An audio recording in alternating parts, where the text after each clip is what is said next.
जवानी में मेहनत करो ताकि बुढ़ापे में काम्बली ना बनना पड़े। कभी बचपन के साथी सचिन और काम्बली को भारतीय क्रिकेट का भविष्य कहा गया। काम्बली का टैलेंट इतना गजब था कि उन्हें सचिन से भी बेहतर कहा जाता था, लेकिन समय ने दोनों की राहें अलग कर दी। हाल ही में एक समारोह में दीनहीन से दिख रहे काम्बली ने सचिन को अपने पास बैठने का आग्रह किया। उनको खुशी से देखते ही उनका हाथ पकड़ लिया, मगर सचिन ने मुस्कुराते हुए हाथ छुड़ाया और उनसे कुछ दूरी पर बैठे लोगों के साथ जाकर बैठ गए।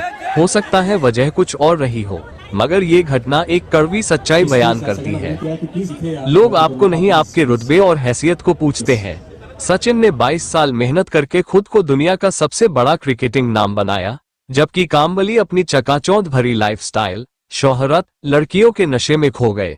अब कोई उनको काम नहीं देता, वो बेहद लाचारी में जीवन बिता रहे हैं। इसीलिए बड़े बुजुर्ग कहते हैं, जवानी में मेहनत करो, नाम कमाओ, पैसा कमाओ, स्किल्स पर काम करो और वक्त की कद्र करो, ताकि तुम्हारा बुढ़ापा सचिन की तरह गुजरे, काम्बली की तरह नहीं। जब सचिन तेंदुलकर बहुत छोटे थे तो उनकी मां जन्नी उन्हें हर शनिवार को अपने ऑफिस ले जाती थी। रजनी तेंदुलकर सांता क्रूज में LIC के विदेशी कार्यालय में काम करते थे। वो अपनी सेवानिवृत्ति तक लगातार उस शाखा में काम कर रहे थे। 2-3 साल तक उनके पैरों में बहुत दर्द रहता था। ऑफिस की ओर से उन्हें ट्रांसफर का ऑफर दिया गया, लेकिन रजनी नहीं माने। वो पैर में दर्द के कारण पैदल चलकर ऑफिस जाते थे। वो रिक्शा तभी किराए पर लेता था जब बहुत देर हो जाती थी। हालांकि एक बार सचिन ने अपनी मां को नौकरी छोड़ने के लिए मना लिया। हालांकि रजनी अपने बेटे की बात से सहमत नहीं हो सके। पारिवारिक डॉक्टर ने कहा, क्या आप चाहते हैं कि आपकी मां अपनी नौकरी छोड़कर बिस्तर पर चली जाएं, या फिर एक स्वस्थ व्यक्ति की तरह नियमित ऑफिस करे? एक समय पर सचिन ने अपनी मां को समझाया कि वो ऑफिस न छोड़े, लेकिन कम से कम एक रसोइया रख ले। सेवा के रक्षक सचिन ने इस दावे को कायम नहीं रखा। जब सचिन छोटे थे तो हर शनिवार को अपनी मां के साथ ऑफिस जाते थे, क्योंकि जो सचिन को घर पर देखता था वो हर हफ्ते अपने बेटे को देखने घर जाता था। सचिन LIC के ऑफिस में खेला करते थे। ऐसे ही कई साल बीत गए। फिर सचिन ने भारत के लिए टेस्ट खेला। उन्होंने रिकॉर्ड बनाना और तोड़ना शुरू कर दिया। एक दिन रजनी तेंदुलकर के सहकर्मियों ने उनसे छोटे सचिन को एक दिन ऑफिस में देखने का अनुरोध किया। रजनी का रिटायरमेंट का समय नजदीक आ रहा है। सचिन की मां ने कहा, क्या तुम एक दिन मेरे ऑफिस चलोगे? एक शब्द में कहें तो सचिन ने सहमति जताई। रजनी तेंदुलकर के कामकाजी जीवन के आखिरी दिन सचिन ही नहीं, उनकी पत्नी अंजलि भी LIC ऑफिस गईं।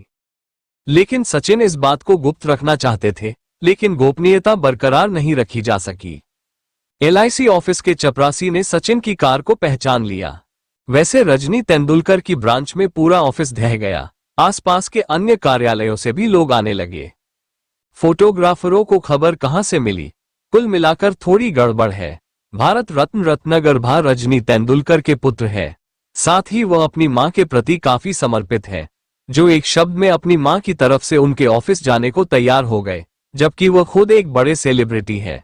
लेकिन मां की बात को क्या नजरअंदाज किया जा सकता है? सचिन ने नहीं। अपने पिता की मृत्यु के बाद 1999 में विश्व कप से लौटे सचिन के ने कहा, आप यहाँ क्या कर रहे हैं? वापस जाओ और देश के लिए खेलो। 1. विनोद काम्बली ने अपने पहले 6 टेस्ट मैचों में 2 दोहरे शतक समेत 4 शतक लगाए थे। 2. विनोद काम्बली के नाम भारतीय टीम की ओर से सबसे कम उम्र में दोहरा शतक लगाने का विश्व रिकॉर्ड है। उन्होंने 21 साल और 32 दिन की उम्र में इंग्लैंड के खिलाफ 224 रनों की शानदार पारी खेली थी। सचिन तेंदुलकर की बात करें तो सचिन ने करीब 10 साल खेलने के बाद 26 साल की उम्र में 1999 में न्यूजीलैंड के खिलाफ दोहरा शतक लगाया था। सचिन ने 15 नवंबर 1989 को पाकिस्तान के खिलाफ टेस्ट मैच में डेब्यू किया था। 3. विनोद काम्बली ने टेस्ट क्रिकेट की महज 14 पारियों में 1000 रन पूरे कर लिए थे। वो भारत की ओर से टेस्ट क्रिकेट में सबसे तेज 1000 रन बनाने वाले खिलाड़ी है। इतना ही नहीं, काम्बली का औसत सचिन तेंदुलकर, सुनील गावस्कर, राहुल द्रविड़ और वीरेंद्र सहवाग जैसे बल्लेबाजों से भी ज्यादा है। 4. विनोद काम्बली दुनिया के एकमात्र ऐसे खिलाड़ी हैं जिन्होंने टेस्ट क्रिकेट में पहले 4 टेस्ट मैचों में लगातार 2 दोहरे शतक लगाए हैं, वो भी 21 साल की उम्र में। 5. वो दुनिया के एकमात्र भारतीय खिलाड़ी हैं जिन्होंने 21 साल की उम्र में 6 टेस्ट मैचों में 4 शतक लगाए, जिसमें 2 दोहरे शतक शामिल है, जिनका टेस्ट मैचों में औसत 54 से ज्यादा है। जिन्हें सिर्फ 17 टेस्ट मैच खेलने का मौका मिला।